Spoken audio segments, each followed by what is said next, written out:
ভিডিওটা আজকে যাকে নিয়ে ভিডিওর ফার্স্টে আজকে তার সাথেই দেখা হয়ে গেল। তো হাই সবাই, কেমন আছো? চলে এসেছি নতুন একটা ভিডিও নিয়ে। আজকে মেকআপের ভিডিও না, একটু অন্যরকম ভিডিও। আজকে আমার মেকআপ ক্লাসে আমি করব গণেশ পুজো। তো আজকে না, সরি, পুজোটা হবে কালকে। তো সেই জন্যই আমি একটু বাজারে চলে এসেছিলাম ছোট্ট একটা আমার গণেশ মূর্তি কিনতে। তো এখানে আমি অনেক দোকানে খুঁজেছিলাম, যেহেতু আমাদের এদিকে অতটা গণেশ পুজোর চল নেই, মানে হয় না বাড়ি বাড়িতে, ওই জন্য বাজারে অতটা ঠাকুর ওঠেনি। তো আমি খুঁজে পাচ্ছিলাম না, পরে একটা দোকানে আমি ছোট্ট একটা ঠাকুর পেয়েছিলাম।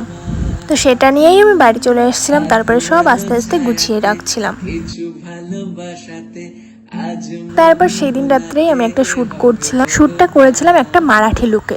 তো লুকটা কেমন হয়েছে তোমরা অনেকেই দেখেছো আশা করি, আর কেমন লেগেছে আমাকে কিন্তু অবশ্যই জানিও। তারপরে এখানে সকালে উঠে আমি সব কাজ বাজ সেরে, মাও অনেক হেল্প করে দিয়েছিল সেই দিন। তারপরে এখানে আমি আমার